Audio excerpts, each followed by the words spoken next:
तो चलिए आज केमिस्ट्री के एक बड़े ही मजेदार कॉन्सेप्ट को समझते हैं। सोचिए, जब भी कोई केमिकल बॉन्ड बनता है तो वो असल में इलेक्ट्रॉन्स के लिए एक रस्साकशी का खेल होता है, एक टग ऑफ वॉर, जहां दो एटम एक इलेक्ट्रॉन की जोड़ी को अपनी अपनी तरफ खींचने में लगे होते हैं। तो सवाल ये है कि इलेक्ट्रॉन्स की इस रस्साकशी के खेल को आखिर जीतता कौन है? इसका जवाब छिपा है इलेक्ट्रोनेगेटिविटी में, एक ऐसा कॉन्सेप्ट जो ये तय करता है कि एटम्स एक दूसरे के साथ कैसा बर्ताव करेंगे। ठीक है, तो चलिए इस एटॉमिक टग ऑफ वॉर में थोड़ा और गहराई से उतरते हैं और देखते हैं कि इसके नियम आखिर हैं क्या। तो सबसे पहले ये इलेक्ट्रोनेगेटिविटी आखिर है क्या? देखिए, बहुत सिंपल है। ये किसी एटम की वो ताकत है जिससे वो एक कोवेलेंट बॉन्ड के अंदर शेयर्ड इलेक्ट्रॉन्स की जोड़ी को अपनी तरफ खींचता है। यहां दो चीजें बहुत जरूरी हैं, एक तो शेयर्ड जोड़ी और दूसरा कोवेलेंट बॉन्ड। एक बात समझना बहुत जरूरी है कि हम यहां किसी एब्सोल्यूट एनर्जी की बात नहीं कर रहे हैं। इसकी कोई यूनिट्स नहीं होती। इसे बस बॉन्ड में मौजूद एटम्स के लिए एक तरह की पावर रैंकिंग की तरह समझिए, जो बताती है कि कौन ज्यादा ताकतवर है और कौन कम। हाँ, और एक कंफ्यूजन जो अक्सर होता है वो है इलेक्ट्रोनेगेटिविटी और इलेक्ट्रॉन एफिनिटी के बीच। दोनों ही इलेक्ट्रॉन्स को अट्रैक्ट करने से जुड़े हैं, पर दोनों एक चीज बिल्कुल नहीं है। चलिए इनके बीच का फर्क साफ करते हैं। तो देखिए, मेन डिफरेंस इनके एक्शन में है। इलेक्ट्रोनेगेटिविटी का मतलब है बॉन्ड में रहते हुए इलेक्ट्रॉन्स को अट्रैक्ट करना, खींचना, जबकि इलेक्ट्रॉन एफिनिटी का मतलब है एक अकेले गैसियस एटम का इलेक्ट्रॉन को एक्सेप्ट करना, यानी अपना लेना। खींचना और अपना लेना दो अलग अलग बातें हैं, और इसीलिए इलेक्ट्रोनेगेटिविटी एक रिलेटिव वैल्यू है, जबकि इलेक्ट्रॉन एफिनिटी एक एब्सोल्यूट एनर्जी वैल्यू है। तो इस रस्साकशी के खेल में जो अलग अलग खिलाड़ी हैं, मतलब जो एलिमेंट्स हैं, उनकी रैंकिंग कैसे होती है? इसके लिए हम पॉलिंग स्केल का इस्तेमाल करते हैं। और जब हम रैंकिंग की बात करते हैं तो कोई ना कोई चैंपियन तो होता ही है। केमिस्ट्री की इस दुनिया में वो चैंपियन है फ्लोरीन, जिसकी पॉलिंग स्केल वैल्यू है 4.0। जी हाँ, फ्लोरीन को इलेक्ट्रोनेगेटिविटी का किंग माना जाता है। पॉलिंग ने इसे 4.0 की मैक्सिमम वैल्यू दी और बाकी सभी एलिमेंट्स को इसी के मुकाबले रैंक किया जाता है। तो ये रही कुछ आम एलिमेंट्स की पावर रैंकिंग। फ्लोरीन सबसे ऊपर, फिर ऑक्सीजन, क्लोरीन और नाइट्रोजन। ये ऑर्डर याद रखना बहुत काम आता है, क्योंकि इससे कई केमिकल रिएक्शंस के नतीजों का अंदाजा लगाया जा सकता है। पर सवाल यह है कि किसी एटम की खींचने की ताकत आखिर किन चीजों पर निर्भर करती है? चलिए अब पीरियोडिक टेबल में इसके पीछे छिपे लॉजिक को समझते हैं।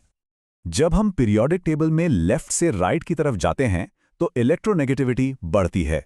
ऐसा क्यों? क्योंकि न्यूक्लियस में प्रोटॉन बढ़ते जाते हैं, जिससे न्यूक्लियर चार्ज, मतलब न्यूक्लियस का पॉजिटिव चार्ज बढ़ जाता है, और ये बढ़ा हुआ चार्ज बॉन्डिंग इलेक्ट्रॉन्स को और ज्यादा जोर से अपनी तरफ खींचता है। लेकिन जब हम किसी ग्रुप में ऊपर से नीचे जाते हैं तो कहानी पूरी तरह पलट जाती है। इलेक्ट्रोनेगेटिविटी कम हो जाती है। इसकी वजह यह है कि एटम का साइज बड़ा होता जाता है और बॉन्डिंग इलेक्ट्रॉन्स न्यूक्लियस से दूर चले जाते हैं। अब जाहिर है, दूरी बढ़ेगी तो अट्रैक्शन तो कम होगा ही। चलिए अब देखते हैं कि इस रस्साकशी के मैच का नतीजा क्या निकलता है और यह नतीजा केमिकल बॉन्ड्स के नेचर को कैसे तय करता है।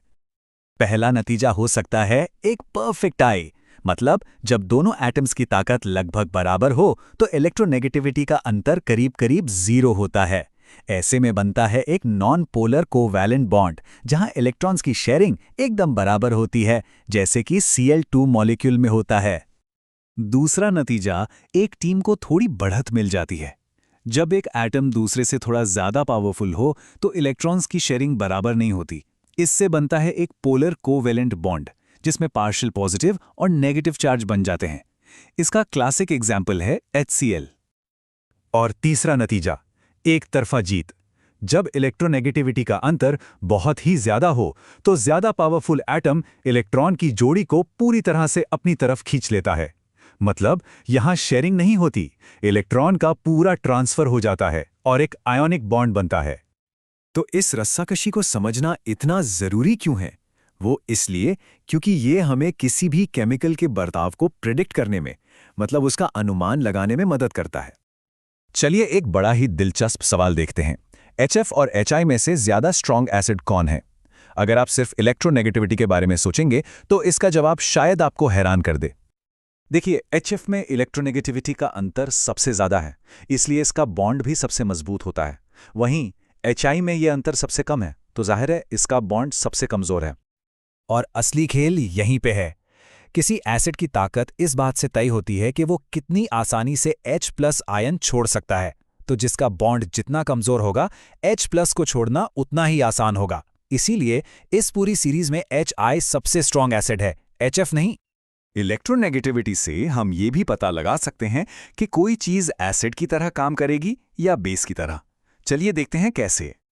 अब ये समझना ना बड़ा ही मज़ेदार है। मान लीजिए हमारे पास XOH जैसा कोई कंपाउंड है, तो नियम ये कहता है कि जो बॉन्ड ज़्यादा पोलर होगा वही टूटेगा। जैसे NaOH को देखिए, यहाँ O और Ne के बीच का बॉन्ड O और H के बॉन्ड से कहीं ज़्यादा पोलर है, तो जाहिर है ONA बॉन्ड टूटता है और OH- आयन रिलीज होता है, और बस ये बन गया एक बेस। दूसरी तरफ HNO3 में कहानी अलग है। वहाँ OH बॉन्ड ज़्यादा पोलर है, तो वो टूटता है, H+ आयन रिलीज होता है, और ये बन गया एक एसिड। देखा, सब कुछ इलेक्ट्रोनेगेटिविटी के डिफरेंस का ही खेल है।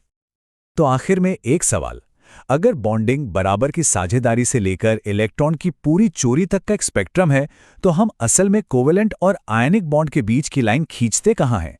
ये एक ऐसा सवाल है जो हमें दिखाता है कि केमिस्ट्री कितनी बारीक और दिलचस्प है।